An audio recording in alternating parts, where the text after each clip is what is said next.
স্বপন পটলজি মহাশয়, জেলা BJP president, ওনাকে বিজেপি পক্ষ থেকে সম্বোধনা জ্ঞাপনের জন্য অনুরোধ জানাচ্ছি।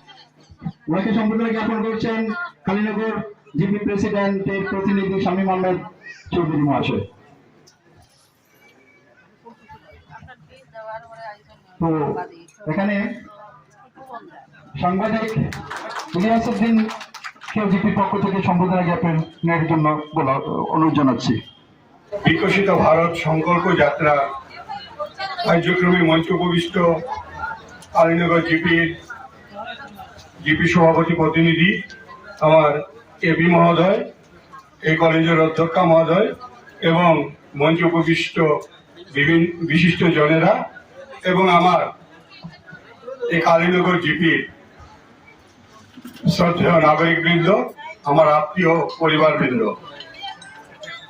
আমরা আজকে যে কার্যক্রম নেওয়া হয়েছে যেটা বিকশিত ভারত সংকল্প যাত্রা, এই কার্যক্রমের উদ্দেশ্য হচ্ছে সরকার আপনাদের বাচ্চার জন্মের আগ থেকে একটি বাচ্চার মৃত্যুর পর পর্যন্ত, একটি বড় হয়ে মৃত্যুর পর পর্যন্ত যাতে সেই পরিবার কোনোভাবে আর্থিকভাবে ক্ষতিগ্রস্ত না হয় তার জন্য সরকার বিভিন্ন প্রকল্প নিয়ে এসেছে। এই প্রকল্পগুলো সম্পর্কে হয়তো বা আমাদের সবার জানা নেই, তাই এই যাত্রার মধ্যে দিয়ে আজকে আপনাদের পাশে লাইন ডিপার্টমেন্টগুলো এসে দাঁড়িয়েছে, আপনারা তাদের কাছ থেকে সেই সুযোগ সুবিধা নেওয়ার ব্যবস্থা আমাদের সরকার করেছে। কারণ ভারতীয় জনতা পার্টির নেতৃত্বে যে সরকার, এই সরকার রাজনীতি করে শুধুমাত্র একটি উদ্দেশ্যকে সামনে রেখে, যেটা হলো ভারতবর্ষকে বিশ্বের শ্রেষ্ঠ আসনে নিয়ে যাওয়া। এবং আমরা দেখতে পাই আজকে ভারতবর্ষ যে মান আছে সেই মান আজকে বিশ্বে প্রতিষ্ঠিত হয়েছে। এক সময় আমরা দেখতে পেতাম ভারতের প্রধানমন্ত্রীকে আমেরিকার প্রেসিডেন্টের সঙ্গে দেখা করতে প্রায় 3 দিন অপেক্ষা করতে হতো, কিন্তু আজকে যখন ভারতের প্রধানমন্ত্রী কোনো রাষ্ট্রে যান, সে রাষ্ট্রের প্রধান তাকে এয়ারপোর্টে এসে রিসিভ করে। এই সম্মান আজকে ভারতের প্রাপ্ত হয়েছে। তাই বন্ধুগণ, আমাদের এই সংকল্প যাত্রার আরেকটা উদ্দেশ্য আছে। আপনারা একটু আগে সবাই প্রতিজ্ঞা করেছেন যে 2047 সালের মধ্যে আমরা ভারতকে বিকশিত রাষ্ট্র করব। ভারতবর্ষে এখনো বিকাশশীল দেশ আছে। আমরা 2047 ভারতকে বিকশিত রাষ্ট্র হিসাবে যাতে প্রতিষ্ঠা করতে পারি, সেই লক্ষ্য রেখেই এই যাত্রা শুরু হয়েছে। এবং আপনারা আজকে প্রতিজ্ঞাবদ্ধ হয়েছেন সরকার যে আপনারা সবাই স্ব ক্ষেত্রে দেশের কাজে কাজ করে আপনারা দেশকে বিশ্বের শ্রেষ্ঠ আসনে নিয়ে যাবেন। এই লক্ষ্যেই ভারতীয় জনতা পার্টির নেতৃত্বাধীন কেন্দ্র এবং রাজ্য সরকার কাজ করছে।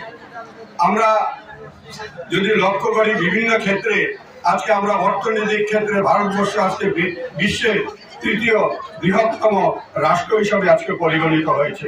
আজকে অটোমোবাইল উৎপাদনের ক্ষেত্রে, অর্থাৎ গাড়ি উৎপাদনের ক্ষেত্রে ভারতবর্ষ আজকে 3য় স্থানে আছে। মোবাইল তৈরির ক্ষেত্রে আজকে ভারতবর্ষ আজকে 3য় স্থানে আছে।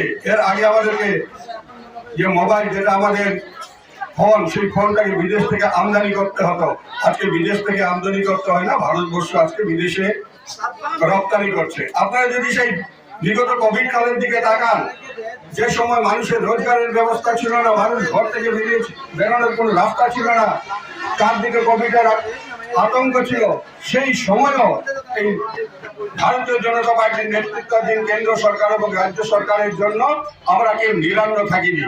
আজকের দিনেও যদি দেখা যায় কারো বাড়িতে অন্ন নেই, সেই ব্যবস্থা আজকে ভারতবর্ষে নেই। প্রত্যেকের বাড়িতে খাওয়ার ব্যবস্থা আজকে আমাদের সুযোগ্য নেতৃত্ব অটল বিহারী বাজপেয়ী, মাননীয় নরেন্দ্র মোদীজি এবং হেমন্ত বিশ্ব শর্মার নেতৃত্বের সরকার আজকে সবের ঘরে ব্যবস্থা করে দিয়েছে। আপনারা এখানে লাইন ডিপার্টমেন্ট গুলো আছে, আপনারা যারা আয়ুষ্মান কার্ড পাননি, রেশন কার্ড পাননি, আজকে স্বাস্থ্য যে বিভিন্ন বিষয় আছে, এখানে স্বাস্থ্য পরীক্ষা করতে পারবেন। অর্থাৎ সরকার আপনাদের দুয়ারে এসেছে, আপনারা সুযোগ নিন এবং এই সুযোগ নিয়ে ভারতবর্ষকে বিশ্বের শ্রেষ্ঠ আসনে নিয়ে যান, এই কামনা রেখে আমার অল্প কথা এখানে শেষ করছি। সবাই ভালো থাকবেন, সুস্থ থাকবেন, সুখী থাকবেন। বন্দে মাতরম। ভারত মাতা কি।